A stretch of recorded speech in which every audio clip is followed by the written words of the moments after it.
Coach Sweeney told us that you're going to play a lot of defensive end, I guess, is against ball. I mean, what was the discussion like about that? Primarily, it was just, that's where I'm lined up right now for the most part. It'll be kind of a situational thing, you know what I'm saying? Position versatility has been a big thing, even throughout my recruitment. So it was not really a surprise to me, something that I kind of actually expected after having a year in the program. And, we got some dogs across the whole line. So, just wherever I'm needed is where I'm willing to play as long as it's on that line. So do you think you're going to slim down a little bit to be able to play more defensive end? Yeah, of course. Of course. My goal is like 290, 285, and that's really where I played at in high school, believe it or not. So, and I'm a lot closer to that goal than I was this time last year, and I can already feel it. You know what I'm saying? Just the fluidity, just playing the position, it feels good. The most you were at, was it like 315? Yeah, like 315. Yeah. How do you lose all that weight? Just discipline. That's pretty much it. I mean,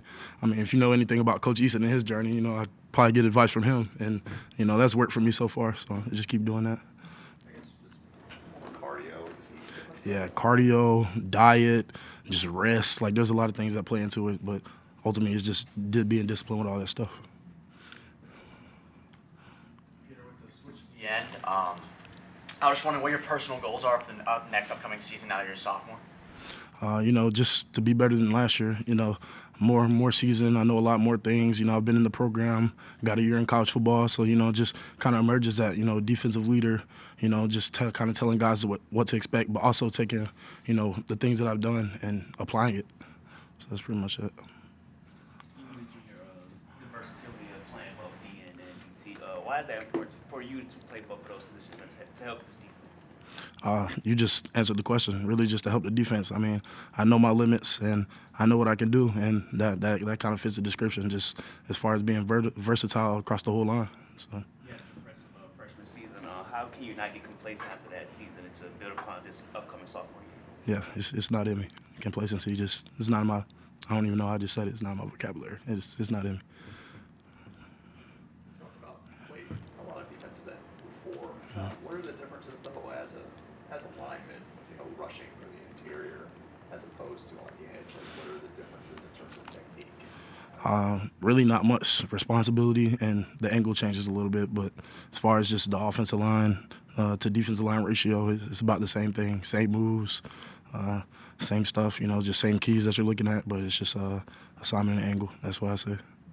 So. Would you consider yourself at all a speed rusher or power guy? I think I give best of both worlds. I do stuff to set different stuff up, but I got both of them. So speed, power, whatever you want to see. So.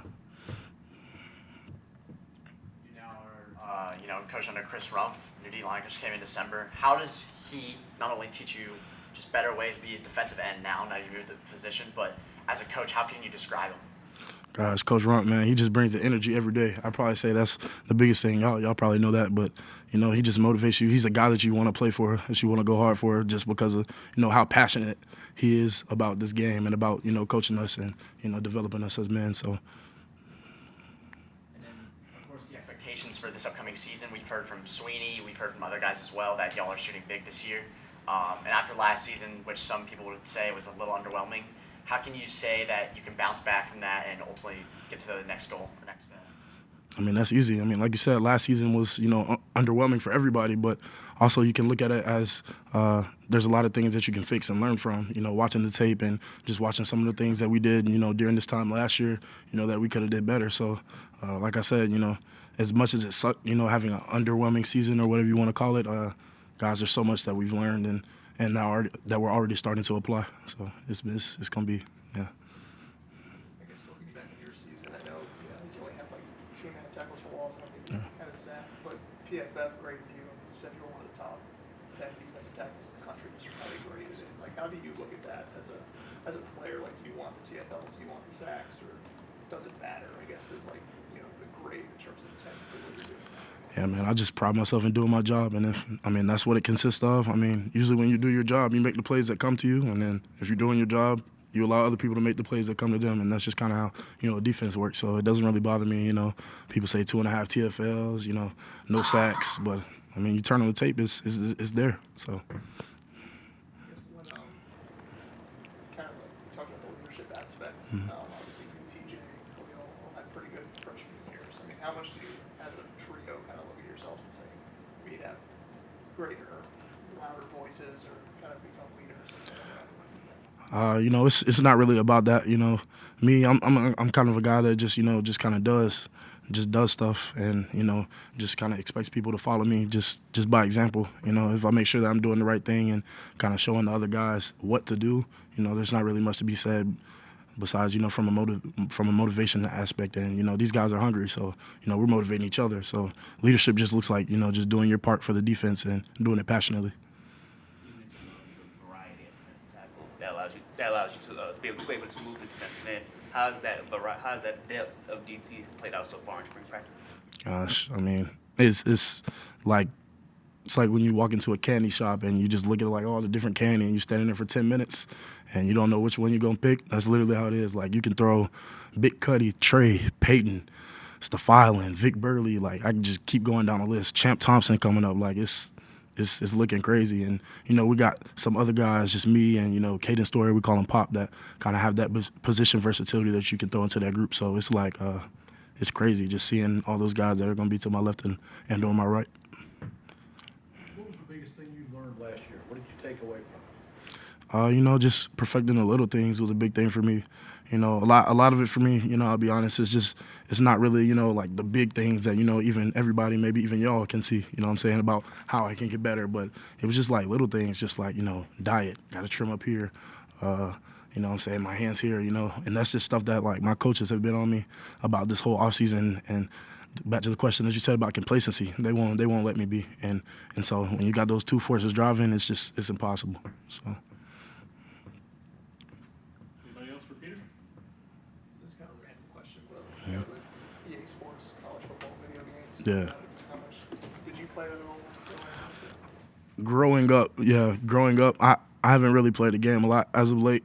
I'd say in the past 2 years, really since I've been here. But, you know, that's definitely a game that I'm going to play, especially since, you know, I got some former teammates that'll be in it and guys that I kind of came up with playing with and playing against and just all different types of stuff. So I'm excited about that. So. Are you someone who cares about, or are you going to care, like, what your rating says in terms of, like, strength and speed and all that stuff? Everybody cares, but you know what I'm saying? I'm not going to send them like a nasty email or anything, but I mean, I'd be interested to see, you know, what they think I'd be rated, just because it's a game that I've grown up playing my whole life. And if I was making myself in the game, which I've done 50,000 times, I'd probably, you know, just take all my attributes and just put it all 99. So we'll see what they do. What was your favorite NCAA? Gosh, I'd have to say like 14. Is that the one with RG3? Is that the one with RG3 on the cover? 13. 13 is my favorite one. Yeah, that was my favorite one. Yeah. You said you tweaked your diet a little bit. Mm-hmm. Have you had to surrender any foods that were your favorites? Not as much surrender, just kind of just pick and choose when and where and just like timely eating and stuff like that. So it's not a lot of surrendering. Like, you know, we have a great nutritionist here, Megan, and, you know, one thing that she's like, that she tells me all the time is like, you still can have fun eating. Like, you don't have to be like, gosh, I have to eat a salad every meal. But, you know, it's just about when and where you eat stuff. And so that's what it's really been for me. And gosh, I'm already seeing the results. So it's been really good. Shout out to Megan though, for real. Yeah, I'm anywhere between like 300 and 310, just kind of balancing. So I'm less than I was, and I'm on the way down now. And, you know, that the way this weight coming off practicing is looking good. I'm excited. I'm excited for the results. So.